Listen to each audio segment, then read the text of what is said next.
레포트 관련 공지 좀 하겠습니다. 지금까지는 그 해당 주차에 금요일 12시까지 제출이었는데, 요 방식이 좀 문제가 있는 것 같아요. 이제 물론 여러분들께서 이렇게 별 말씀 안 해주시고 잘 따라 주셔서 너무 감사드리고, 근데 문제가 있는 게 여러분들 수업이 이제 목요일이잖아요. 그죠? 목요일인데, 금요일 날 12시까지 제출하면 그 기간이 어찌 보면 하루밖에 없을 수도 있어요. 그죠? 저는 물론 월요일부터 월요일 날에 강의를 오픈해서 금요일 날 저녁 12시에 강의를 닫기 때문에 제 입장에서는 이제 이 거의 5일 동안을 기간을 준다라고 하지만 여러분들 입장에서는 월요일도 수업이 딴 수업들이 막 있을 건데, 그래서 해당 그 주차에 이렇게 수업을 듣고 레포트를 제출하는 게 어찌 보면 좀 시간적으로 좀 촉박할 수가 있을 것 같아요. 그래서 여러분들한테 레포트에 대한 좀 시간을 충분히 드리기 위해서 앞으로는 그 다음 주 수업 전일까지 제출을 하는 걸로 할게요. 따라서 지금 여기가 2주차인데 2주차 레포트는 우리 3주차 수업이 여기 10일에 있으니까 9일까지 제출을 해주시면 되고, 자, 지금 이 강의는 3주차 강의죠. 3주차 강의가 이제 9월 10일 날 시작될 거고, 이 해당 강의에 대한 레포트는 이제 16일에 제출을 해주시면 돼요. 자, 대신에 제출 시간에 대해서는 좀 더 엄격하게, 요 수요일까지 제출 안 해주시는 분들은 지각 처리를 엄격하게 할 것이고, 그러니까 수요일보다 늦게 제출하신 분들이죠.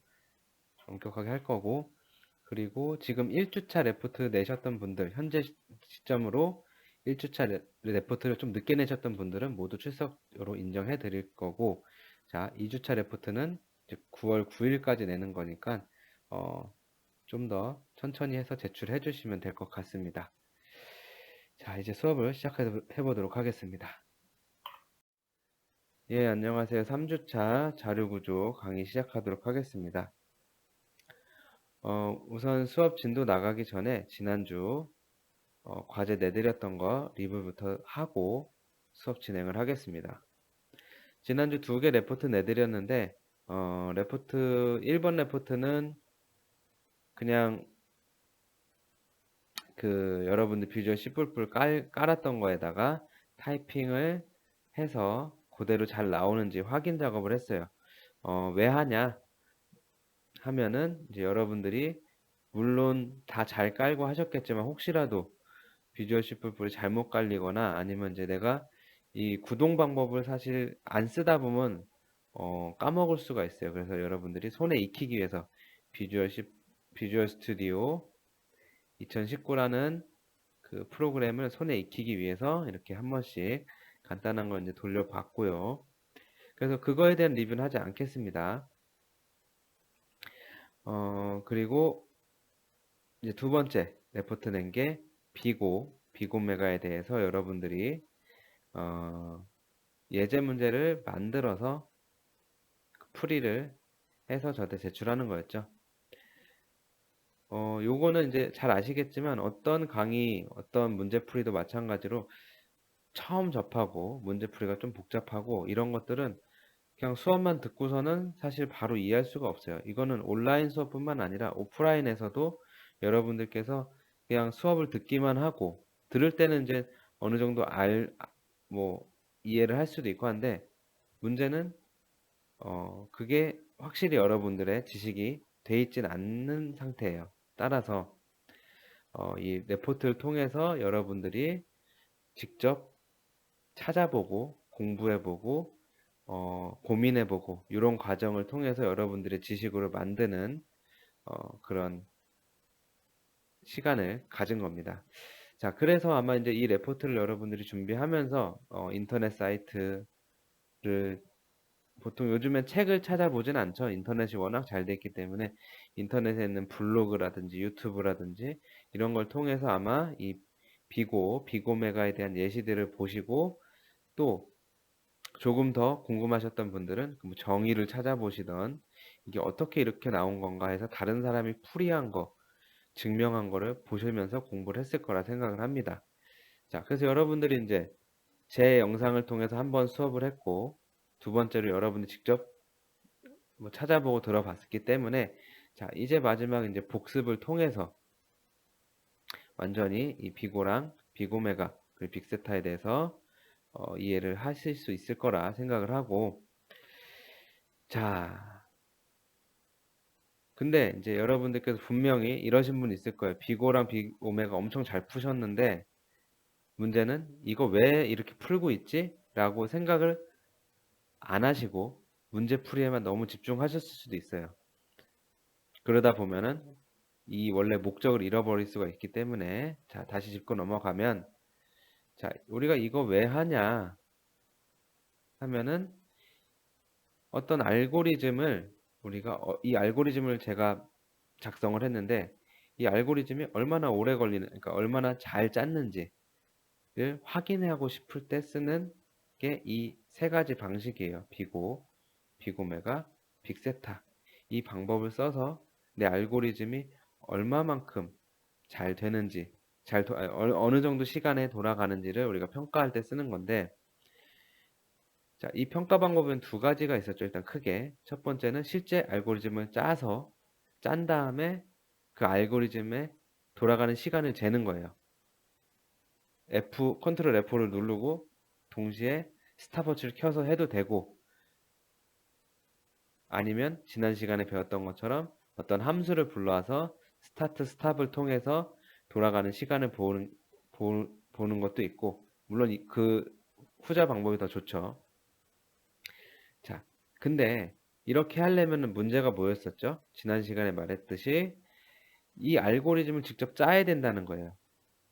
그러면 이 알고리즘이 간단한 건 문제가 안 되는데 알고리즘이 복잡한 거면 이거의 시간을 구해야 되는데 이 알고리즘 돌아가는 시간을 구하기 위해서 엄청나게 복잡한 알고리즘을 내가 다시 짜려면 짤 수 있을지 없을지도 모르고 그죠? 문제가 좀 되겠죠. 그리고 내가 짰을 때 그 시간 안에 들어오게끔 짜지 못할 수도 있잖아요. 그죠?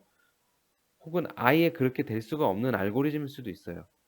그거를 시간을 늘려야 되는 건데 시간을 늘리지 못하고 알고리즘만 막 줄이려고 하다 보면은 어쨌든 무수한 시간과 노력이 들어가겠죠. 그래서 이 방법은 좀 많은 어려움이 들어요.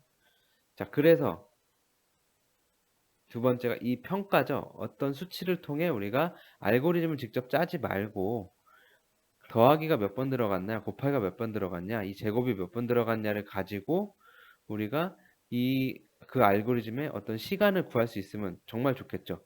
그래서, 그래서 그때 최선, 최악, 평균의 경우를 분석할 때 이 빅오는 상한값, 그리고 빅오메가는 하한값, 그리고 빅세타는 평균 수행 시간을 구할 때 사용을 해요.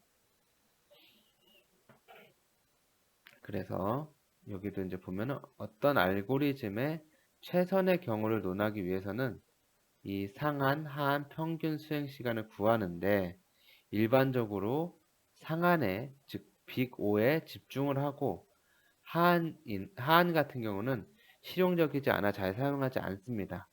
그리고 평균은 지난 시간에도 말씀드렸듯이 어떤 항공 스케줄이나 이런 데에서는 어, 꼭 그 시간을 넘어가면 안 되는 비행기가 막 이착륙을 스케줄을 쫙 짜야 되는데 이착륙 알고리즘을 짜는데 평균적으로 뭐 5분에 한 대씩 내려오면 되겠지라고 해서 했는데 문제는 어떤 비행기가 6분에 내려오기 시작하고 어떤 비행기는 7분에도 내려오고 어떤 비행기는 4분에도 내려와요.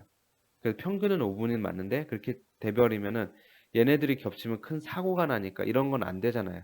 그래서 어떤 정해진 시간을 넘어가면 안 되는 이런 것들이 좀 많기 때문에 보통은 평균 수행 시간 잘 안 쓴다라고 지난 시간에 얘기 나왔어요. 그래서 배드, 최악의 경우를 가지고 우리가 얘기를 많이 한다라고 얘기했습니다. 그리고 이 알고리즘 3개, 상한, 하한, 평균에서는 보통 이 상한에 집중을 한다.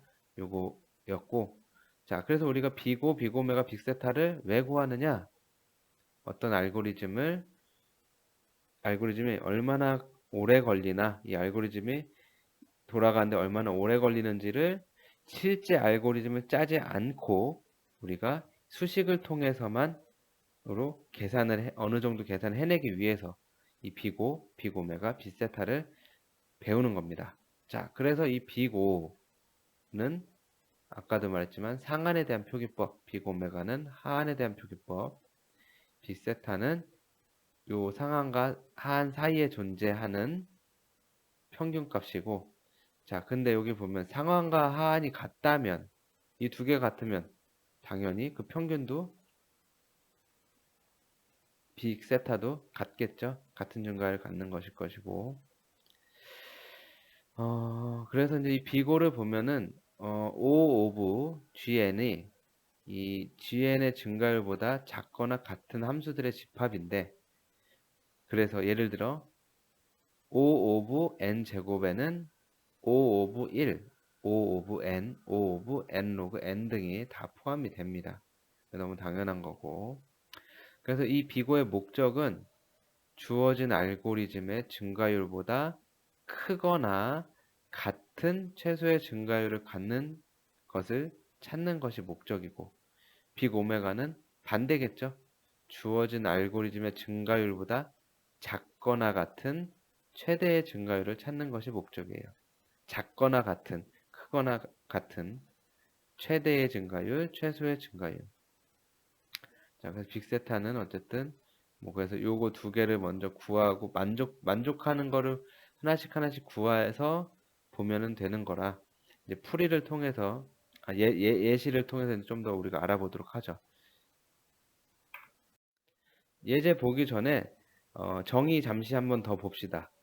이 비고에 대해서 지난 시간에 했지만, 여러분 또 레포트도 했지만 혹시 이해 안 가신 분들이 있을 수 있으니까 정의를 잠깐 보면 요거였죠. 근데 여기 지금 등호가 빠졌네요. 이 C 곱하기 GX가 FX보다 큰 지점을 찾는 거예요. 크거나 같은 지점. 그래서 이 C 곱하기 GX가 이 FX보다 크거나 같아지기 시작하는 이 지점을 찾아내는 게 우리의 목적이죠. 그래서 여기 보면은 K하고 C를 찾는 건데, 우리는 책에서 우리가 지난주 배울 때는 여기 N0였어요. K가 N0였어요. 책마다 인터넷 나온 거마다 요 K나 C에 대한 거를 좀 변수기 때문에 쓰는 사람 마음대로 쓰는데, 여러분들 헷갈리지 말고 요 K는 우리 배울 때 N0였다. 그렇게 기억하시고 넘어가면 되고. 자, 그래서 요거 두 개를 찾는데 요거 중요하죠. 만약 이 K하고 C를 한 쌍을 찾으면, 한 쌍이 존재한다면 무한히 많은 애들이 있다는 거예요. 너무 당연하긴 한데 요거 이해 안 가시는 분들도 있었을 거예요. 자, C하고 K를 찾았어요. 한 쌍을.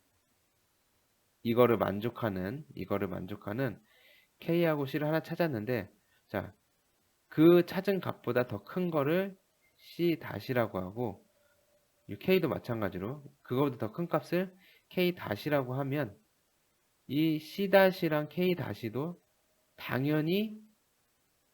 당연히 이 조건을 만족하겠죠. 왜? C값, K값을 찾았어요.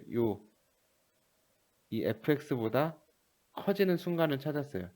그러면 K-는 여기겠죠. 대충 K보다 큰 값, K보다 큰 위치에 있는 여기고, 여기에서의 gx, C값을 고정했을 때 gx 값은 fx보다 크죠. 만약에 요 K값을 고정했다면, 여기다 고정했어요. 여기다 고정했다면 C값이 바뀌어요. 그럼 어떻게 되죠? 기울기가 바뀌게 되죠. 여기가 C-라고 하면 C-GX라고 하면은 이 C-는 당연히 이 CGX보다 더 커지죠.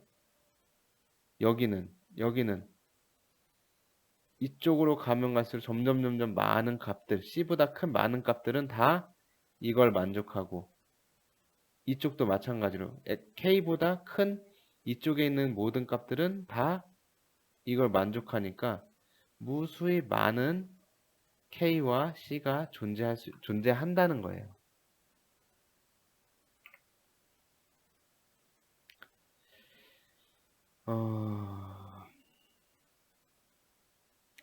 요것도 중요하네요.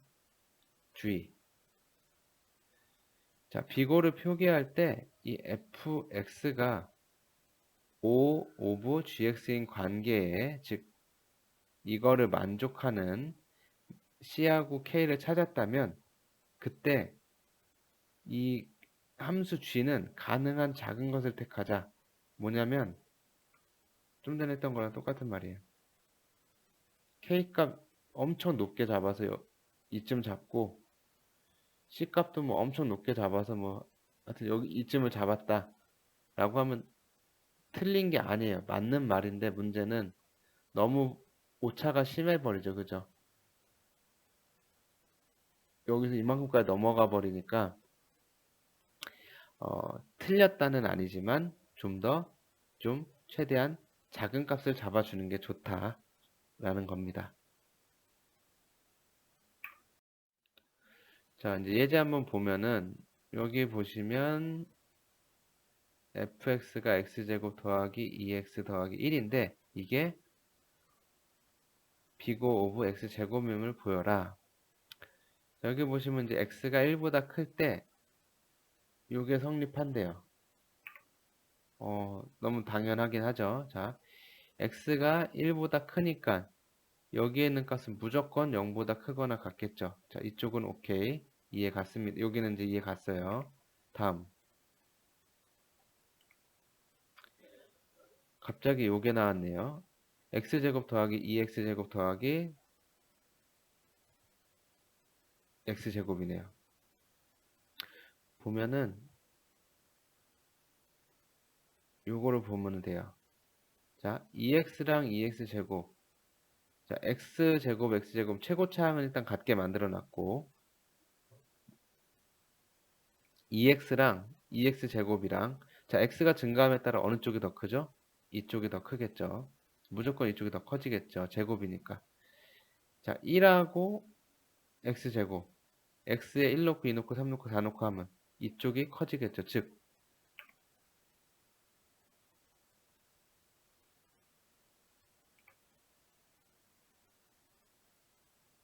이거와 이거의 관계에서 항상 이 부등호를 만족하겠죠. 그죠? 만족하기만 하면 돼요. 자, 그래서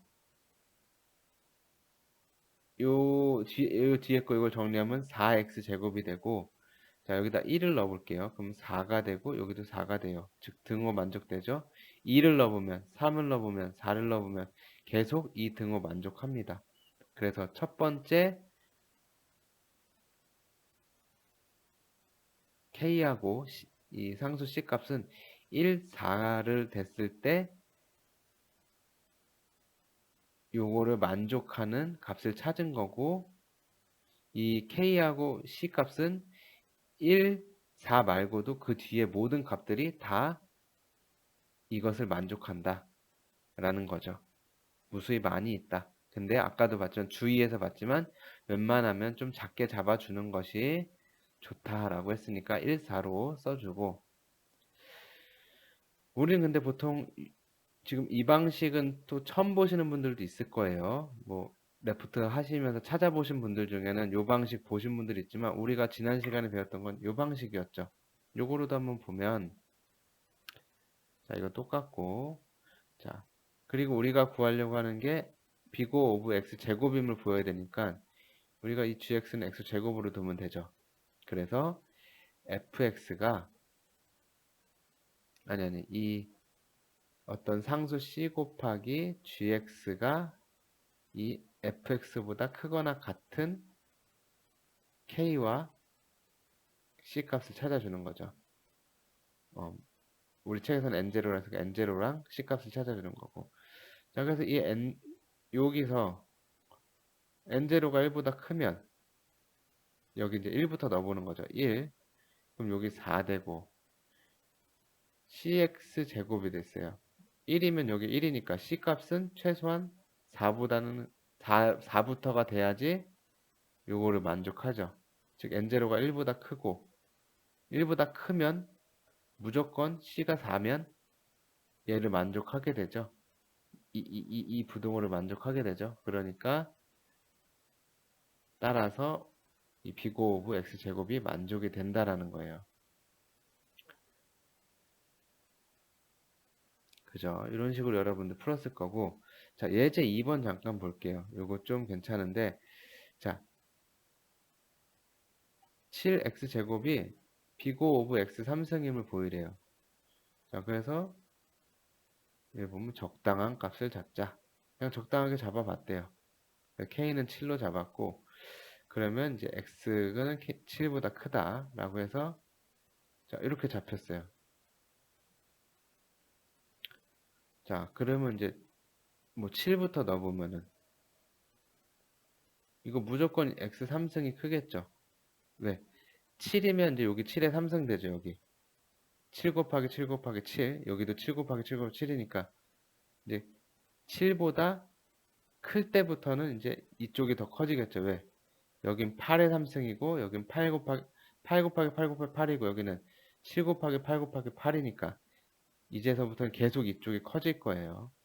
따라서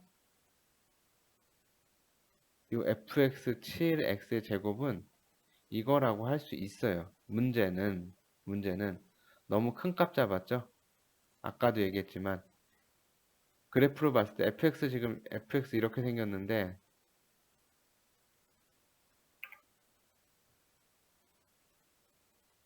지금 c 곱하기 gx 값이랑 이렇게 있을 때 요쪽 값을 잡아야 되는 지금 이쯤 잡아 c 곱하기 gx를 엄청 큰 범위에다 잡아버린 거예요.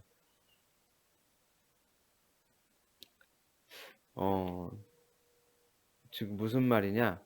누가 저한테 키를 물어봤어요. 저한테 너 키 몇쯤 돼? 라고 했을 때 제가 나는 한 2m는 안 되지? 라고 하는 말이 되게 정확하지 않죠. 너무 정확하지 않죠. 그냥 대충 뭐 175 근처야. 뭐 만약에 180이라면 180 근처야. 자기 키가 179점 몇인데 뭐 그럴 때는 180 근처야 아니면 179 좀 넘어 뭐 이런 식으로 말해야 되는데 너 키 몇이니라고 했을 때 3m는 안 돼. 이런 식의 답변은 좋지 않죠.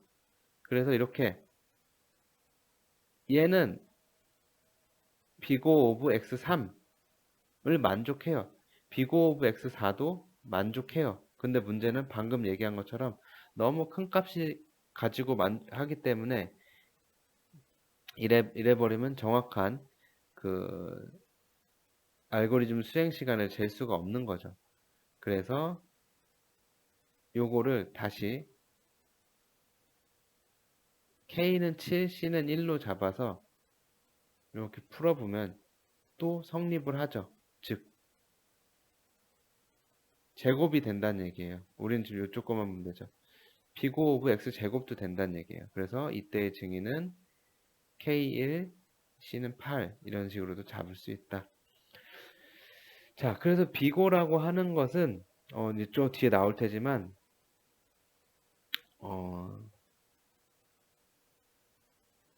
어떤 값의 대부분 최고차항 값을 많이 따라가요. 뭐 이런 식으로 나왔다. 그럼 이게 보통 비고 오브 x 제곱 이 최고차항 값으로 보통 가면 됩니다. 여기서도 마찬가지고 물론 아닌 경우도 있으니까 한번 검사는 해볼 필요는 있지만 웬만해서는 거의 이 최고차항 많이 따라간다 라고 알고 계시면 됩니다. 자, 우리가 그래서 빅5에 대해서 확실히 개념을 잡고 있다면 이 빅오메가는 이제 쉽게 알 수 있어요.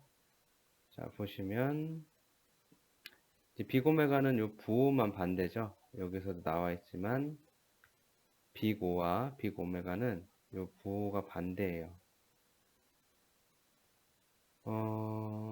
자, 그래서 우리가 이제 이 x가 k보다 클 때 fx가 c 곱하기 gx보다 큰 것을 만족하는 상수 c하고 k가 존재한다면 이것은 우리가 이 fx는 비고메가 gx이다 라고 말합니다. 자, 예제를 잠깐 볼게요. 여기 예제 보시면은 이제 fx가 8x 3승 더하기 5x 제곱 더하기 7이고 그때 이제 비고메가 오브 gx가 이렇게 있어요. 이걸 만족한다라고 하면은 만족하는 값을 찾으면 이따 gx가 x 3승으로 났고 자, 모든 양의 실수에 대해서 요 gx를 x 3승을 하는데 c값을 8로 놨나 보네요. 여기는 그죠? 여기는 c를 8로 놨나 봐요.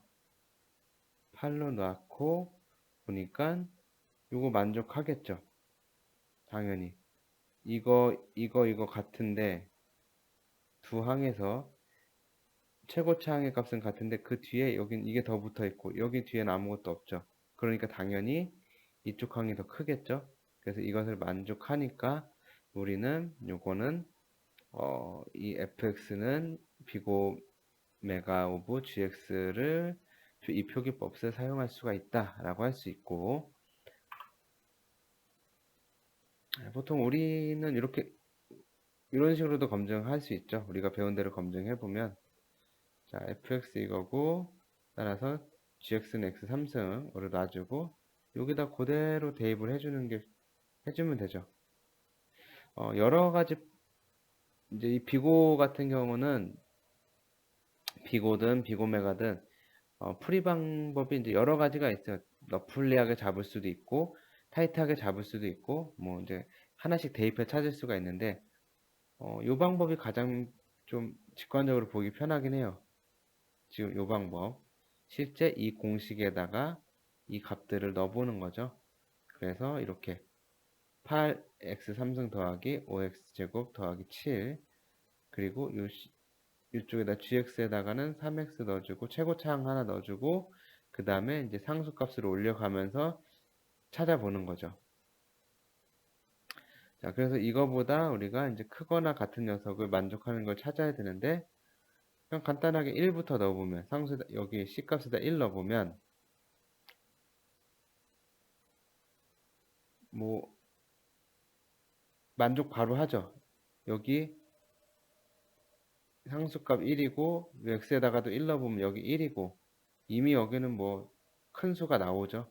즉 만족하기 때문에 따라서 우리는 이 fx는 비고메가 표기법을 사용할 수 있다라고 정의를 할 수가 있습니다. 자, 주요 증가율표가 있는데 뭐 깊게 볼 필요는 없고 그냥 이렇다 그냥라고 이해만 하고 넘어가시면 됩니다. 자, n이 2배가 될 때 여기는 비고 오브 1이에요. 즉 상수 있고 n에 대한 항이 하나도 없기 때문에 변하지 않겠죠. 자, 그 다음 비고 오브 로그 n 같은 경우는 이 n이 2배가 되면 로그의 n이니까 아주 작은 값이죠. 그래서 약간의 상수만큼만 커지고 비고 오브 n 같은 경우 n이 2배 되면 당연히 2배 커지겠죠. 비고 오브 n 곱하기 로그 n 같은 경우는 2배보다 약간 커진다. 자, 여기 n 2배 로그 n 아주 약간 그죠? 그만큼 커진대요. n제곱은 당연히 4배, n세제곱은 8배 이런 식으로 커진다 라고 하는 거 알아두시고 자, 쉬운 예제 보면 아까도 제가 말했지만 비고 같은 경우는 보통 일반적으로 가장 큰 차수항을 따라가면 됩니다. 물론 우리는 검사를 해봐야 되지만 일반적으로 그냥 이렇게 큰 항을 따라가는데 큰 항을 따라가는 게 무슨 말이냐 일단 상수항 무시하고 지배적이지 않은 항도 무시 즉 최고차항이 거의 제일 많이 그 식의 연산 시간을 지배합니다. 따라서 일반적으로는 이렇게 그 최고차항 따라 써주면 돼요. 여기 이제 비고 오브 n 더하기 n 제곱 더하기 n인 경우도 최고차항으로 이렇게 다시 이렇게 써줄 수도 있다라고 하는 표기법 같은 것도 익혀두시면 되고, n하고 로그 n 있을 때 아까 n하고 로그 n 있을 때 n 비교적 작은 수죠. 그래서 n만 써주면 된다. 네, 이 정도 알고 넘어가면 되겠습니다. 자, 그래서 우리가 비고메가, 빅세타에 대해서 정의와 예제를 통해서 이제 알아봤어요. 그리고 이제 우리가 보통은 비고에 대해서 집중을 한다 해서 이제 여기 비고에 대한 어떤 대표적인 사례들에 대한 비고 형태를 이렇게 적어 놨는데, 자, 우리가 어쨌든 이 풀이 방법을 예제를 통해서 알아봤는데, 이게 어디다 어떻게 쓰이냐, 실제로는 어떤 코드에 수행 시간을 평가하는 거잖아요. 그죠? 이거는 비고라고 하는 거, 비고메가, 빅세타는 어떤 알고리즘의 수행 시간을 평가하기 위한 그런 풀인데, 여기 보면 이제 이진 탐색 같은 경우 보통 이 비고 오브 로그 n의 형태로 우리가 그 수행 시간을 체크할 수가 있고, 최대값 찾는 알고리즘 같은 경우는 보통 비고 오브 n의 형태로 우리가 그 수행 시간을 평가할 수가 있고, 선형 로그형, 선형이고 로그 이런 모양일 때는 대표적인 사례가 멀지 소트랑 퀵 솔트가 있는데, 이제 멀지 소트라고 하는 거는 이제 어떤 하나의 리스트를 정렬하는데 그거를 n개의 서브 리스트로 각각 분할해서 정렬을 해요. 그래서 그 분할해서 정렬을 한 다음에 그거를 다시 합병을 시켜서 정리하는 방법이에요. 그러니까 쪼개서 정리해서 그걸 다시 모아지는 거죠. 퀵솔트 같은 경우는 어떤 기준값을 가지고 그 기준값보다 작은 녀석과 큰 녀석, 이 두 무리로 나눠서 정리를 해서 분리를 해서 정리를 하는 방식이고, 그리고 이 제곱 형태의 비고 오브 n 제곱, 이런 형태가 나오는 것은 보통 이중 포르프, 포문이 이중으로 들어가는 이런 경우가 보통은 이 비고 오브 n 제곱의 형태로 우리가 그 수행 시간을 평가하고, 그 마지막으로 이제 지수형인데, 이제 이 지수형 같은 경우는 우리가 이거 보시면 아시겠지만 가장 오래 걸려요. 기타 다른 것들에 비해서 가장 그 수행 시간이 오래 걸리는 알고리즘 형태인데, 자, 그러니까 별로 좋지 않다는 뜻이긴 한데, 별 수 없이 여기도 써있죠. 몹시 느리지만 이 방법밖에는 쓸 수 없어요. 이 방법 외에는 쓸 방법이 없다라고 할 때는 이제 이 지수 방식을 써야겠죠. 그래서 대표적인 예로는 모든 부분집합 검사 같은 이런 것들이 이 지수 형태를 나타내고, 이 비고 오브 kn승의 형태의 이 포맷을 가지고 우리가 평가를 하게 됩니다. 자, 그래서 실제로는 여기 코드가 이런 식으로 있겠죠. 이건 너무 좀 간단한 코드긴 한데, 여기 보시면 우리 방금 봤던 이중 포문이네요. 포문이 두 개가 들어있고, 이 안에는 이제 뭐 이 리스트 랭스 안에다가 랭스 길이만큼 i를 증가시키고, 그리고 j도 증가시키는 그런 이중 포문을 갖고 있는 코드인데, 자, 이 코드 이중 포문이니까 이것 같은 경우는 이제 이런 식으로 이 리스트 길이를 n이라고 하면 이 리스트를 이중으로 돌리고 있기 때문에 이 n 길이의 제곱승의 이 비고 오브 n에 대한 시간이 걸리겠죠. 따라서 이 n의 길이만큼의 우리가 수행 시간이 걸린다라고 우리가 풀어줄 수가 있겠죠. 그래서 이렇게 우리가 실질적으로 비고를 쓰는 거는 이제 이 코드를 보고 이런 식으로 분석해서 걸리는 시간을 풀이해내는 거죠. 자, 두 번째는 아까처럼 이렇게 뭐 시어너 코드 이런 식이 아니라 여기 보이는 것처럼 글로 되어 있는 알고리즘이 있어요. 일단 여러 개의 문자열로 구성된 배열, 이렇게 배열 스트링이 있고 각 문자열을 먼저 ABC 순으로 정렬을 한대요. 정렬. 그런 다음에 이 배열을 정렬하는데 이랬을 때 이 알고리즘의 수행 시간은 얼마나 걸리는가 할 때 또 이러한 문제를 우리가 비고 표기법으로 써줄 수가 있겠죠. 자, 그래서 좀 전에 이제 그 알고리즘을 우리가 비고 표기법으로 나타내기 위해서 일단 정의를 해볼게요. 가장 길이가 긴 문자열의 길이를 우리가 S라고 하고 배열의 길이를 A라고 이제 했습니다. 자, 이렇게 정의를 하고 나서 그러면 이제 문자열 정렬과 배열 정렬에 대한 시간을 나타내야 되는데 자, 문자열 하나하나를 정렬하는 데는 비고 오브 S 곱하기 로그 S의 시간이 소요됩니다. 비고 표기법으로 나타내면 이제 요거 같은 경우는 아까 대표적인 예시에서 이중 포문 같은 경우는 비고 오브 n의 제곱꼴로 나타내고 이런 정렬 같은 경우는 이렇게 선형 로그형으로 우리가 표시를 할 수가 있다고 했었어요.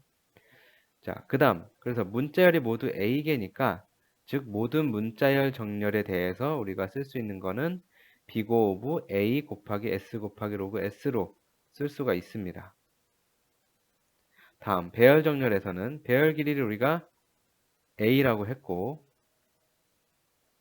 그 다음에 이 문자열 두 개를 비교할 때 최악의 경우 비고 오브 S로 표시를 할 수가 있고 정렬에 필요한 시간은 이 문자들을 정렬하는 데 필요한 시간은 비고 오브 A 곱하기 로그 A로 나타낼 수가 있습니다. 그리고 나서 이제 배열을 정리하는데 걸리는 시간은 이 둘의 곱이 되겠죠. 그래서 비고 오브 S 곱하기 A 곱하기 로그 A가 되는데 자, 아까 말했듯이 우리가 구하려고 하는 거는 이 문자열과 배열을 모두 다 이제 정리를 해는 시간이니까 이 둘을 더해줘야 되겠죠.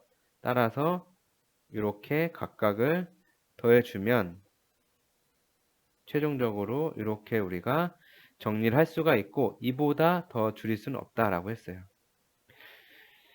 자, 중요한 거는 우리가 지금 아까 그 이중 포문 예시랑 지금 여기는 알고리즘이 어떤 코드로 짜여진 게 아니라 그 알고리즘의 흐름만 글로 적어놨었죠. 그죠?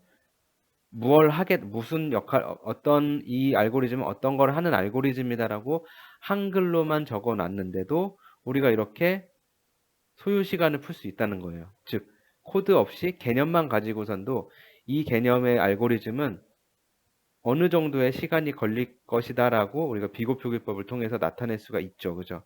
그래서 이렇게 평가할 수 있는 거고, 사실 이 정도의 분석까지 하려면, 지금 우리가 본 거보다는 좀 더 많은 예시와, 실제 프로그램들, 그리고 이제 요런 것들, 선형, 뭐 지수형, 이중포문일 때 이런 것들 좀 많이 겪어보고 스터디를 하면 여러분들도 쉽게 이해할 수가 있는데 사실 우리 지금 자료 구조에서는 이 정도 난이도를 원하는 건 아니고 제가 레프트 내드린 것 정도 뭐 예를 들면은 뭐 fx가 뭐 x제곱 더하기 뭐 2n 더하기 1인데 이게 비고 오브 x제곱을 만족함을 증명하라. 혹은 뭐가 이게 비고 오브 x는 될 수 없음을 보여라. 증명하라. 이제 뭐 이런 식의 정도를 그 정도의 풀이를 하는 것을 그 정도의 연습만 되면 될 것 같습니다. 지금 그런데 여기까지 보여드린 이유는 이런 거를 보지 않고 접해보지 않으면 이 비고라고 하는 비고 표기법을 왜 쓰는지 이게 어떻게 활용되는지에 대해서 모르면 그냥 비고를 그냥 푸는 법만 아는 거예요. 즉 이게 어떻게 응용되고 이게 그래서 결과적으로 어떻게 쓰일지를 여러분들의 지식의 끈을 쭉 이어주기 위해서 일단 여기까지는 설명드렸고 다시 한번 말씀드리지만 이 정도까지 이런 알고리즘에까지 여러분들이 이렇게 해석하는 능력까지는 아직 바라진 않습니다. 그러니까 중간고사 때까지는 이런 건 바라지 않고 아까 말했듯이 어떤 함수를 가지고 증명하는 거 그 정도의 이해도를 바라고 있으니까 여러분들이 추가적으로 더 보고 싶다. 더 공부하고 싶다라고 하시는 분은 이제 지금 제가 말씀드린 요 내용들을 가지고 이런 배경 지식을 가지고 좀 더 찾아보시면 좋을 것 같고, 그렇지 않으신 분들은 아까 말씀드렸듯이 그 정도만 알고 계시면 될 것 같습니다. 자, 레포트 리뷰가 좀 길었습니다. 이제 수업 진행을 시작하겠습니다. 일단은 이번 주에 배울 거는 순환인데, 이 순환은 어떤 알고리즘이나 함수가 자기 자신을 호출하여 문제를 해결하는 프로그래밍 기법이에요. 좀 이따 보겠지만 이제 가장 대표적으로 이제 팩토리얼 같은 것들이 있고, 자, 이게 처음에는 상당히 좀 이상하게 보여요. 왜냐하면 이제 자기 자신을 다시 호출해서 쓴다라는 개념을 여러분들이 낯선 개념이기 때문에 이게 좀 이상해 보이는데, 이 순환이라고 하는 기법이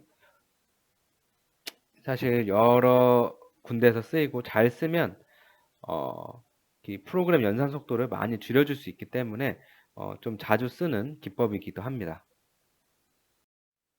자, 그래서 이제 순환이란 해서 지금 방금 얘기 드린 대로 이제 알고리즘이나 함수가 수행 도중에 자기 자신을 다시 호출하는 기법이고, 정의 자체가 순환적으로 되어 있을 때 적합합니다. 무조건 이 순환이 어떤 알고리즘의 속도를 무조건 줄여주느냐? 그건 아니고, 그 어떤 수학적인 정의, 개념적인 정의가 이렇게 순환이라고 하는 개념에 맞게, 순환적이라고 되어 있는데, 이 순환적이라고 하는 거에 맞게 정의가 돼 있으면 그때 가장 적합한 방법이다 라고 하는 거고, 예시를 통해서 이제 알아보면 이 순환적이라는 말이 어떤 말인지 여러분들이 이제 이해하기 쉬울 거예요. 자, 이 팩토리얼 여러분들 아시죠? 이 팩토리얼이라고 하는 것은 여기 보시면 어떤 1부터 n개의 양의 정수를 모두 곱한 것을 이제 n의 계승이라고 하는데, 이 팩토리얼이 계승이죠, 계승. 요건 영어고, 요걸 한자식 우리말로 쓰면 이제 이 계승이라고 하는데, 이것을 우리는 이렇게 n에다 뒤에 느낌표를 붙여서 이런 기호로 써주고 있어요.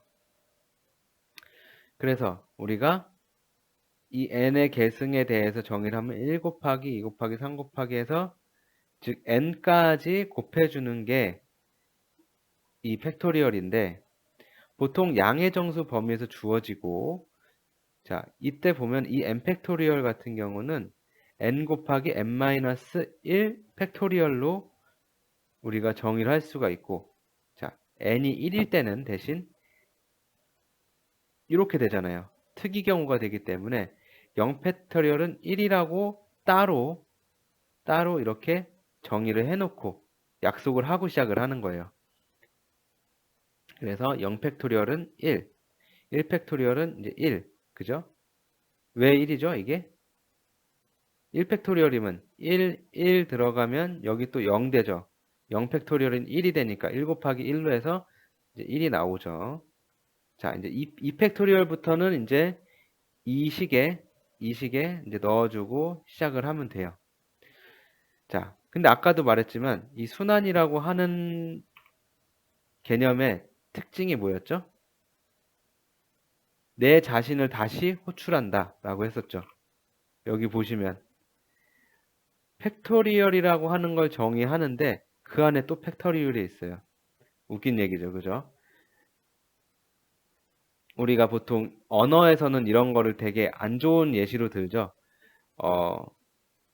펭귄에 대해서 정의하시오. 그러면 보통 펭귄은 무슨 조류로서 무슨 어디에 속한다 뭐 이런 식으로 설명을 펭귄에 대해서 해줘야 되는데, 펭귄은 남극에 사는 펭귄을 말한다. 웃긴 얘기죠, 그죠? 이 펭귄을 정의하는데 그 정의하고자 하는 말이 다시 들어가는 거는 언어 쪽에서는 사실은 오류가 되지만, 이제 이 수학적으로는 이런 식으로 우리가 써줄 수가 있고, 이런 걸 우리가 순환적이다. 나를 정의하는데 그 나 자신이 다시 필요한 것. 팩토리얼을 정의하는데 다시 팩토리얼로 정의해버리는 것. 이런 것을 우리가 순환 구조라고 하고, 이럴 때 이 순환적인 구조를 갖고 있는 문제일 때 이것을 우리는 순환 구조로 풀어주면 아주 유용하게 효과적으로 사용할 수가 있다 라는 겁니다.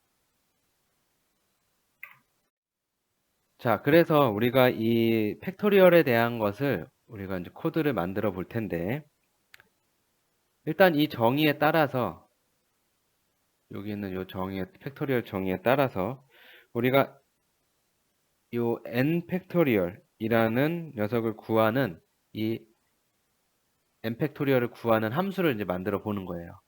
그죠? 이 팩토리얼 n이라고 해서 이것을 구하는 함수를 만들어 볼 건데, 일단은 이 n 팩토리얼을 계산하려면 필요한 게 n과 입력되는 값이 n이 있어야 되고, 그 다음 n-1 팩토리얼이 있어야 돼요. 즉 n 매개 변수 n이 있어야 되고, 그죠? 그리고 이 n-1에 대한 팩토리얼 계산을 해주는 이런 함수가 있어야 돼요. 즉 이런 함수를 다시 또 밑에다가 제작을 해서 호출을 해서 불러와야 되죠. 지금 이 구조는 순환 구조라고 하기에는 좀 뭐가 이상하죠. 그죠? 자기 자신을 불러오는 게 아니라 다른 곳에 있던 함수를 호출해서 사용하는 거기 때문에 순환 구조라고 볼 수는 없어요. 그죠? 자, 좀 전에도 말했듯이 이렇게 외부에서 가지고 온 함수를 호출해서 사용하는 방식은 순환 구조라고 하지 않습니다. 그래서 그 팩토리얼 문제를 순환 구조로 짜볼 건데, 우리가 일단 n에 대한 매개 변수를 사용해서 그 n에 대한 값을 받아서 팩토리얼을 계산하는 거기 때문에 굳이 밖에서 함수를 만들어서 호출하지 않고 이런 식으로 내부에서 내 함수를 다시 호출해 와서 사용이 가능해요. 이제 우리가 이런 걸 가지고 이제 순환 구조라고 하는데, 자, 요걸 보면서 같이 다시 한번 이 순환 구조, 요 함수가 어떻게 동작하는지 보도록 하겠습니다. 자, 3팩토리얼이라는 걸 물어봤어요. 자, 3팩토리얼은? 이라고 물어봤는데, 자, 그럼 여기 n에다가 3을 넣어주겠죠? 외부에서 이 팩토리얼 함수에 3팩토리얼에 대한 문제를 요청을 할 거예요. 그래서 3이 들어올 것이고, 자, 그럼 여기 3이 들어가면 이 조건문에서 보면 3은 1보다 작거나 같은가? 아니죠. 아니기 때문에 이 if 뒤에 거를 실행하지 않고 else로 오겠죠. 그래서 else는 그 외의 것이니까 무조건 실행을 하겠네요. 이 if문에서 걸러져 나왔다면 이쪽에서는 동작을 하겠네요. 그래서 3, 그리고 여기도 3. 여기는 결과적으로 2 팩토리얼을 구해야 되는 거죠. 즉 3 팩토리얼은? 하고 물어봤는데 3 곱하기 2 팩토리얼이 나와버렸어요. 2 팩토리얼 어떻게 해야 돼요? 팩토리얼 구해야 되죠. 즉 함수를 다시 호출을 해요.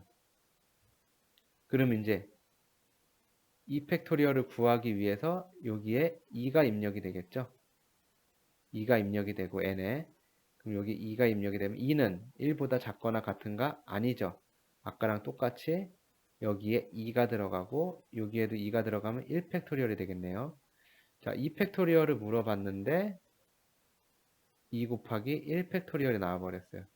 또 팩토리얼 계산을 해야 되겠죠. 또 불러와요. 호출을 해요. 그러면 1이 들어가겠죠. 1이 들어가면 1은 1보다 작거나 같은가? 같죠. 따라서 얘는 조건문에서 이 조건문을 만족했기 때문에 이 뒤에 있는 값을 반환을 시작하겠죠. 따라서 이제 1에 대한 값이 반환이 될 거예요. 자, 그래서 지금 1 팩토리얼에 대해서 이 1이 아까 2 팩토리얼 물어본데 1 팩토리얼 물어본 데에 1이 들어가고 여기 1이 들어가니까 2 곱하기 1이 되죠. 그럼 2 팩토리얼에 대한 답은 2가 되겠죠. 그래서 여기에 2 팩토리얼에 2가 들어가고, 자, 그래서 3 팩토리얼 물어본 데에서는 3 곱하기 2가 반환이 되면서 6이라는 값이 나오게 될 거예요. 자, 구조 알겠죠? 이 함수 안에서 다시 내 함수를 호출해서 사용을 하는 거예요. 뭐가 좀 부족하기도 하고 복잡하기도 하고 뭔가 좀 굳이 이렇게 써야 되나? 라는 생각이 드실 수 있는데, 이 순환 구조는 사실 많은 장점을 가지고 있고, 이 장점에 대해서 이제 이 뒤에 계속 얘기를 드릴 텐데, 계산량적인 측면 이런 데서 이제 좀 장점을 갖는데, 아까도 하나 말씀드렸죠. 문제 자체가 순환 구조적인 그런 문제에서만 이게 아주 좋다라는 거예요. 자, 그래서 이 구조를 봤습니다. 그러면 답이 이건 것도 6이라는 것도 봤고, 그럼 우리가 정말 이 6이 나오는지 안 나오는지 체크해 봐야 되겠죠. 자, 여러분들이 그럼 한번 이 6이 나오는지 안 나오는지 한번 체크를 해 보시기 바랍니다. 자, 잠시 이 영상을 스페이스바를 눌러서 멈춰 주시고, 여러분들 화면에 이 팩토리얼 함수를 써서, 이 팩토리얼에는 3이라는 입력값이 들어가야 되겠죠. 3이라는 입력값을 줘서 이 팩토리얼 함수를 실행시킨 다음에 거기에 대한 출력이 이 6이 잘 나오는지 확인을 한번 해볼게요. 만약에 2를 넣어주면은 2가 나와야 되고, 1을 넣어주면 1이 나와야 되겠죠. 자, 일단 3부터 넣어서 이 3 팩토리얼이 답이 6이 잘 나오는지, 그리고 2도 넣어봐서 거기에 대한 답이 2가 잘 나오는지 한번 확인을 해보겠습니다. 자, 시작해 주세요.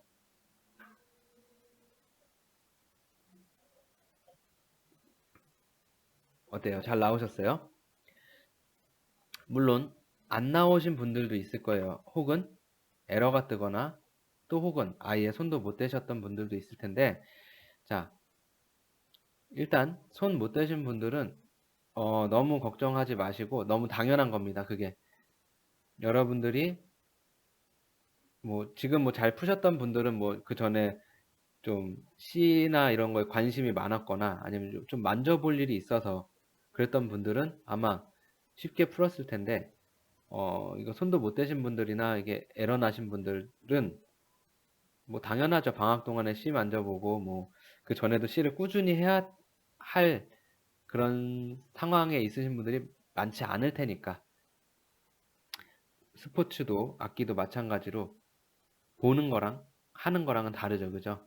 그래서 여러분들도 이제 한 학기 동안 해야 되니까, 어차피 이 시간 동안 해봐야 되니까 한번 개념을 차근차근 잡아가면서, 이렇게 여러분들한테 제가 잠깐 수업 멈추시고 해보세요 라고 할 때 좀 이것저것 만져보셨으면 좋겠습니다.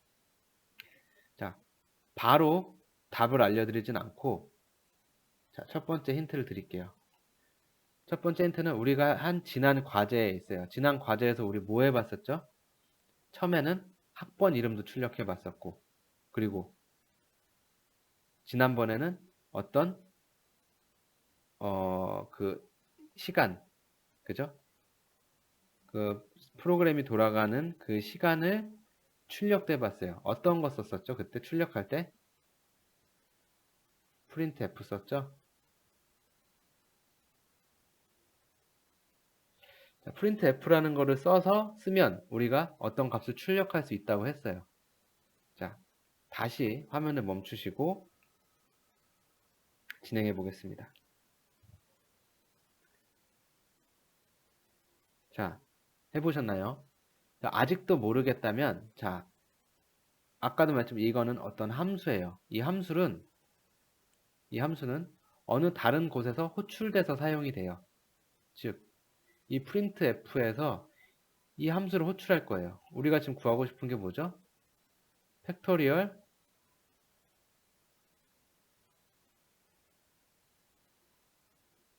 뭐 물어보고 싶어요? 지금 우리는 3에 대해서 물어보고 싶죠. 자, 지금 요 구문에 대한 의미는 뭐예요? 팩토리얼 3이라고 하는 거에 대해서 출력 좀 해줘 라고 하는 거죠. 화면에다가.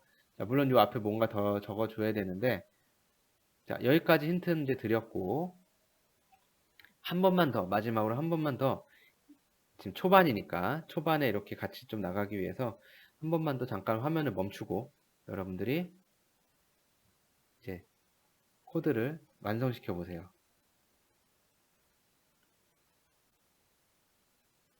네, 한번 보겠습니다. 자, 이런 식으로 우리가 코드를 짜줘야 되겠죠? 이거는 우리가 어떤 함수를 우리가 만들어 놓은 거고, 자, 이 메인문에서는 아마 몇몇 분들은 이 함수 밑에 얘만 딱 써주셨던 분들도 있을 거예요.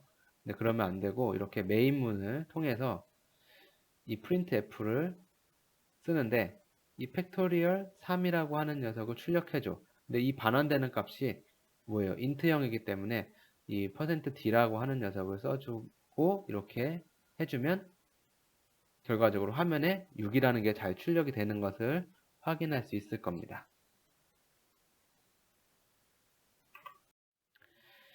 자, 여기서는 이제 팩토리얼 5에 대해서 어떻게 함수가 호출되고 있는지를 보여주고 있습니다. 자, 보여주고 있는데 지금 옆에는 이제 이 앞에 5하고 4는 건너뛰었고 3부터 보여주고 있네요. 그래서 팩토리얼 3은 이런 식으로 3이 입력돼서 이 비교를 했을 때 이 조건에 만족하지 않으니까 얘는 실행하지 않고 여기로 넘어가는 거죠. 그래서 이쪽 부분은 2팩토리얼이 되니까 여기 보이는 것처럼 2팩토리얼을 호출을 해줘요. 또 계산한 다음에 여기 보시면 얘는 1팩토리얼이 되니까 여기로 1팩토리얼을 호출해줘요.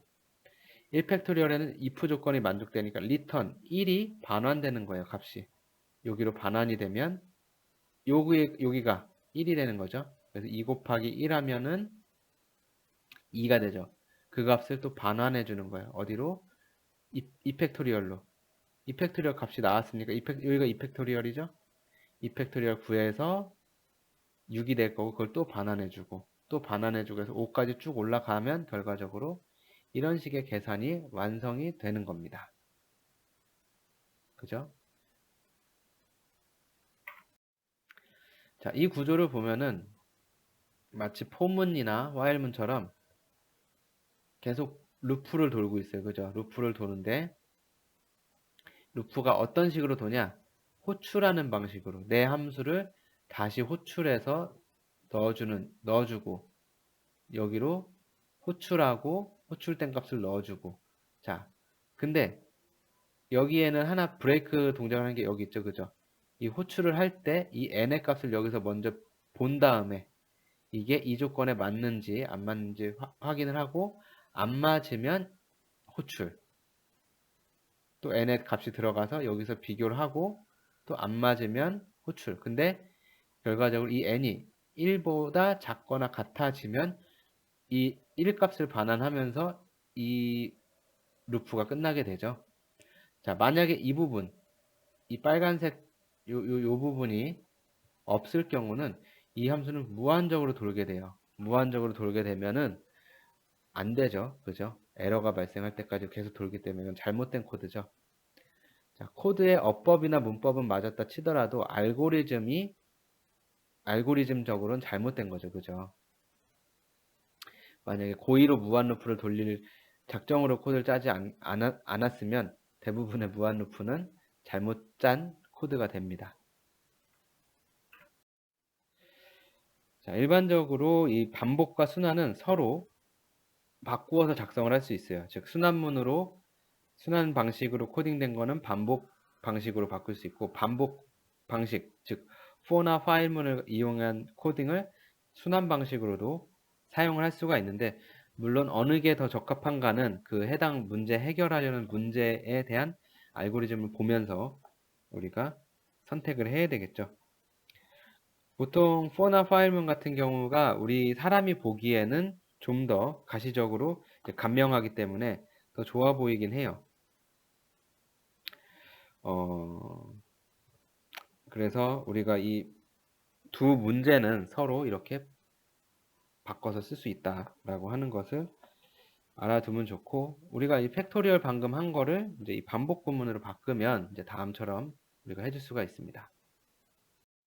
그래서 이렇게 아까 팩토리얼 구문을 이 뒷부분 여기를 쭉 풀어줘 버렸죠. 원래는 여기 팩토리얼 n-1 팩토리얼이라고 했는데 이거를 반복 구문식으로 표현하기 위해서 쭉 풀어놨고 이렇게 우리가 구해주면 이것도 우리가 팩토리얼로 계산할 수가 있죠. 동일한 거고. 자, 그래서 팩토리얼 이터라고 해서 이터레이션, 반복이란 얘기죠. 반복 구문을 사용한 팩토리얼인데 이건 우리가 정해준 이름이니까 뭐 크게 신경 안 쓰셔도 되고, 이름 자체가, 명칭 자체가 특별한 일을 하는 건 아니죠. 그죠?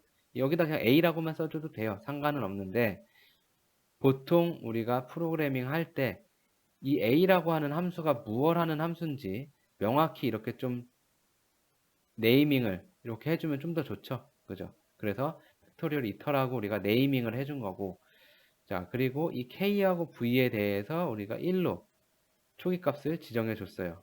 그래서 K와 V의 초기값은 1이고, 자, 입력되는 값이 n이에요. 그래서 n에 만약에 뭐 3이 들어왔다라고 하면은 이 포문에서 이제 조건이 붙죠. k가 3이 될 때까지 k를 계속 빼줄 건데, 하나씩 1씩 감소시킬 건데, 언제까지 빼냐?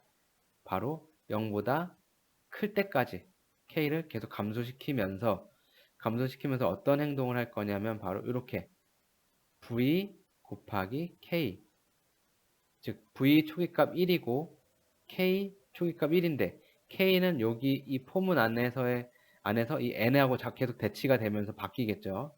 k는 증가가 되고, 자, v도 마찬가지로 이 두 번째 구문에서 k와 값의 곱에 따라서 이 v 값도 계속 바뀔 거예요. 그런 다음에 계속 v 값을 이제 반환을 해줄 겁니다.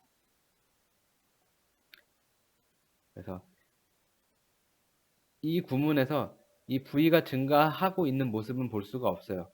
이 포문이 모두 다 수행된 다음 최종 v 값만 우리가 v에 저장이 돼 있겠죠. 자, 그러면 다시 한번 여러분들은 이 화면을 멈추고 이 v의 값을 우리가 볼 수 있는, 출력하는 것을 한번 코드를 짜볼게요. 이 팩토리얼 이터를 돌려서 입력값은 5를 줍시다. 5 팩토리얼에 대한 이 반복 구문을 사용한 출력 결과를 뽑아주세요. 그러면 이제 이렇게 나오겠죠. 120이 나오겠죠. 자, 이렇게 잘 나오는지 확인해 주시기 바랍니다.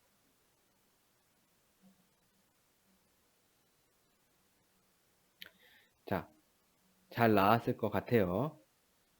요거에 대해서는 답은 안 드리겠습니다. 여러분들이 만약에 요걸 못 구하셨다면은 이 수업 강의가 끝나고 여러분들이 아까 좀 전에 요 반복 구문 말고 그냥 팩토리얼 구하는 거에서 그 프린트 F로 해서 제가 보여드린 거 있죠?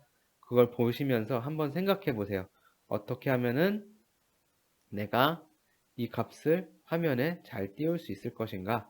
잘 생각해 보시고 연습해 보시기 바랍니다. 자, 다음은 순환적인 방법이 더 효율적인 예제예요. 문제는 숫자 x의 n제곱값을 구하는 문제인데, 우리가 이제 보통 이렇게 표기를 하죠. x의 n의 n승. 그죠? 자, 여기 그래서 코드를 이렇게 나타냈는데, 여기가 빠져 있네요. 그죠? 무엇을 의미하는지는 아시겠죠? 이제 여러분들이 채워볼 건데, 일단 이 함수는 더블로 되어 있고, 이제 슬로우 파워라고 되어 있습니다. 이거 뭐냐면은 제곱이라고 하는 게 어쨌든 파워의 의미인데, 그건데 지금 이거는 포문이죠. 반복문으로 되어 있어요. 즉 반복문은 좀 느리다 라고 하는 걸 보여주기 위해서 네이밍을 이렇게 한 거고, 아까도 말했지만 이 네이밍은 크게 신경 쓰지 마세요. 어떤 역할을 하는 함수인지 나타내기 위해서 내가 이렇게 이름을 지어준 거예요. 이 이름 지어준 게 무슨 역할을 하진 않습니다. A, B, C 아무거나 해도 되는데, 이 함수가 어떤 역할을 하는 함수다라고 설명하기 위해서 이름을 이렇게 정해놓은 거고, 자, 그래서 더블이라고 해서 우리가 x는 더블로 지정을 했고, 그리고 n은 인트형으로 정의를 내놨어요. 그래서 자, i도 인트고, 요 리절트 값은 더블로, 결과값은 더블로 해서 1.0이라고 하는 값을 일단은 우리가 초기 지정을 해놨습니다. 자, 그래서 반복문을 쓸 건데, 이 반복문을 쓰는데 이 i가 0이고, 초기값은 0이고, 계속 플러스 계속 증가를 시킬 거예요. 계속 증가를 시키는데 언제까지 시킬 거냐? 내가 주어진 어떤 값 n이라고 하는 값까지는 계속 계속 돌 거고 요 안에서는 그 제곱이 되는 연산을 수행하겠죠. 그래서 결과값으로는 이 리절트가 밖으로 나올 테고요. 자, 그래서 이 문제, 요 부분, 요 부분을 한번 여러분들이 채워보시기 바랍니다. 여기에 어떻게 넣어야 될까? 제곱을 구하기 위해서 위에 변수들은 다 선언해 줬어요. 프로그램 틀, 알고리즘 틀도 해놨고 변수도 다 이렇게 지정해 놨으니까 여러분은 여기만 한번 넣어 보시면 됩니다. 자, 이제 저는 다음 장으로 넘어갈 거고 여러분들은 여기에 스페이스바를 누르시고 한번 코드를 작성해 보세요. 자, 그래서 우리가 코드를 보면 이런 식으로 표현할 수가 있습니다. 지금 우리가 풀고 있는 게 뭐죠? x의 거듭제곱이라고 해서 x의 n승 형태의 문제를 푸는 거를 이 반복문을 사용해서 풀 건데, 자, 예제를 통해서 한번 볼까요? x를 우리가 2라고 하고 승수를 3승이라 봅시다. 이거는 2 곱하기 2 곱하기 2를 말하는 거죠. 자, 여기다 이제 넣어 보면 그러니까 n이 3, x가 2니까 여기는 2는 고정이 되겠죠. 여기는 x는 2로 고정이고 지금 현재 리절트 초입값은 1이에요. 1이라는 거 기억하시고 자, 포문이 돌 건데 몇 번 돌 거냐?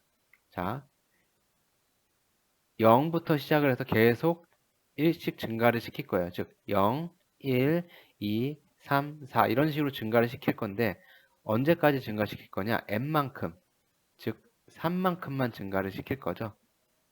따라서 i는 0,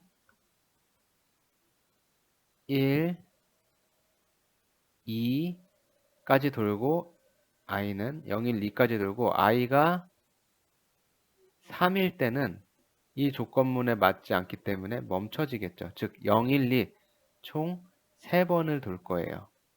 자, 그래서 i가 0일 때 일단 리절트 값에 1.0이 들어가 있고 곱하기 2죠. 그러면 이 두 개 곱한 값이 1로 반환이 되죠. 이쪽이 어디예요? 이 리절트죠. 그래서 2가 돼요. 리절트는 그래서 현재 2가 돼 있어요. 두 번째 이제 i가 플러스 0이었다가 처음에 0이었다가 플러스를 통해서 1이 증가했죠. 자, 그러면 이제 그 다음에는 어떻게 되죠? 리절트가 2로 바뀌어 있죠. 2 곱하기 또 x2 고정이니까 2 곱하면 4가 이쪽으로 반환이 되죠. 자, 지금 현재 그래서 리절트는 4로 돼 있어요. 자, i가 아직 1이니까 2를 해도 이 조건에서 통과가 되죠. 즉 2 하면은 4 곱하기 2 해서 8이 반환이 됐고 현재 리절트 값은 8이에요. 그죠? 기억하시고 자, 그 다음에 이제 또 i 플러스 했으니까 i가 3이 돼요. 자, 3이 되면 문제는 아까 n이 몇이었죠? 3이었죠. 3은 3보다 작냐? 아니죠. 같죠. 따라서 여기서 멈추게 되겠죠. 멈춰서 최종적으로 리절트 현재 값이 뭐죠? 8로 나오게 돼요. 이렇게 그래서 우리가 2의 3승에 대한 결과값을 이렇게 뽑을 수 있었습니다. 그래서 포문 같은 경우가 좀 눈으로 보기도 편하긴 하죠. 실제 코드 짤 때도 이 포문이 짜는 데는 좀 쉬워요. 자, 아까 그 거듭 제곱꼴을 순환 알고리즘 형식으로 표현을 한 거예요. 이거는 이제 코딩이 된 건 아니고 이제 알고리즘 유사 코드로 일단 정의해 놓은 거죠. 유사 코드를 보면은 자, 일단 n이 0이면 1을 반환을 하고 이 n이 짝수일 경우에는 파워를 이런 식으로 구하고 n이 홀수일 경우에는 이런 식으로 우리가 계산을 한다 라고 되어 있습니다.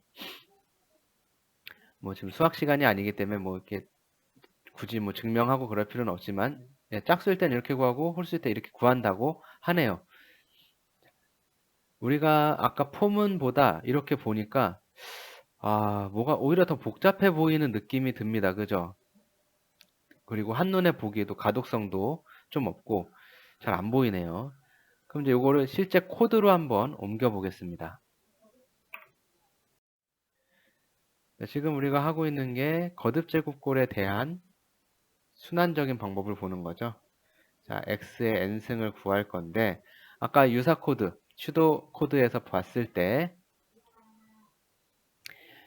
그걸 이제 코드로 딱 표현한 거죠. 만약에 n이 0이라면 이 n이 0이면 뭐예요? 어떤 수의 0승은 항상 어떤 수의 0승은 항상 1이 되죠. 그죠? 그래서 1을 반환해라. 맞고 그렇지 않고 n을 2로 나눠봤더니 그 나머지가 0이라는 얘기는 즉 짝수일 때는 요식을 사용해라. 그렇지 않으면 else. 그렇지 않은 나머지는 그 나머지는 뭐예요? 0도 아니고 n이 0도 아니고 2로 나눈 나머지가 0으로 떨어지지도 않는다는 얘기는 홀수죠. 여기가 홀수인 경우는 요식을 사용해서 우리가 풀어라 라고 되어 있는데 지금 이거는 순환 코드 맞나요?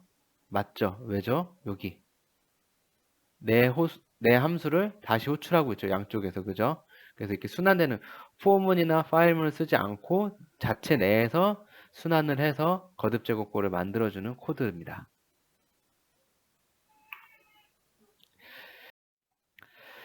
자, 그래서 우리가 포문과 순환 호출 방식 가지고 두 가지로 우리가 코드를 짜봤어요. 물론 아직까지는 포문이 더 우리에겐 친숙하기 때문에 코드의 가독성도 그렇고 이해하기도 그렇고 모든 게 포문이 좀 더 좋아 보이긴 해요. 순환 구조 같은 경우는 그 호출하는 구조에 대해서 아직은 낯설기 때문에 조금 우리가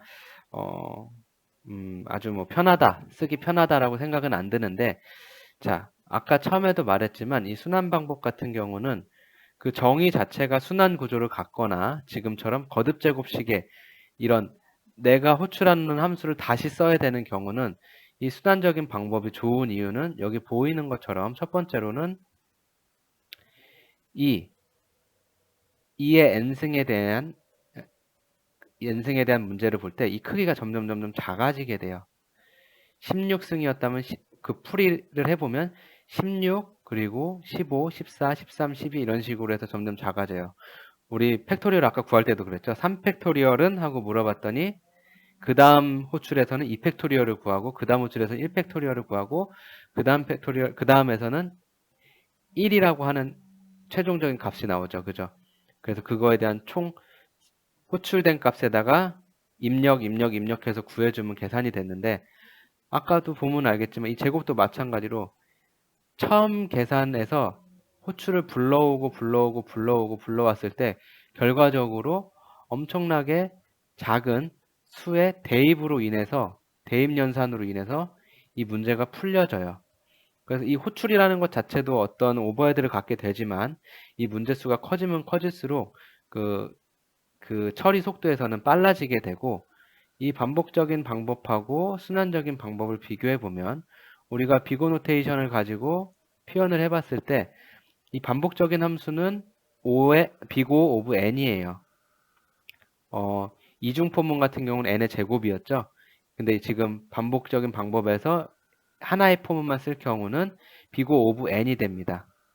즉 이거는 n의 크기에 따라서 n의 크기만큼 비례하는 시간을 갖게 되고 그죠? 얘가 커짐에 따라서 거기에 비례하는 크기를 가지게 되고 자 순환적인 함수는 어떻게 되느냐 비고 오브 로그 n이에요. 로그예요.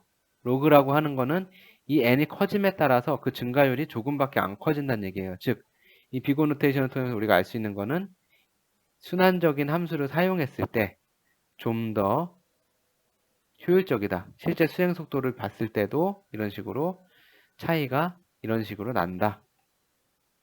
얼추 6초, 6.5초 뭐 이 정도 차이가 나네요. 꽤 많이 나죠. 그죠? 그래서 특정 경우에서 순환적인 구조를 갖는 그런 정의할 알고리즘으로 표현할 때는 이 순환적인 방법을 사용하는 게 시간적으로 효율적이다라는 것을 알 수 있습니다. 자, 이번 시간에는 우리가 여기까지 수업을 할 테고, 다음 시간에는 이제 피보나치 수열의 계산을 우리가 한번 해볼 거예요. 이 피보나치 수열 같은 경우는 어떤 사람 이름을 딴 거죠. 이탈리아 수학자 이름인데, 어떤 한 쌍의 토끼가 번식하는 상황을 우리가 이제 수열로 만들어 놓은 거예요. 지금까지 한 것보단 조금은 복잡해지겠죠. 근데 어쨌든 이 피보나치 수열이 수학하고 과학에서 많은 분야에서 사용하고 있고, 이 순환 구조를 이해하는데도 많은 도움을 주는 그런 수열이니까, 다음 시간에는 이 피보나치 수열에 대해서 한번 알아보도록 하겠습니다. 수고하셨습니다.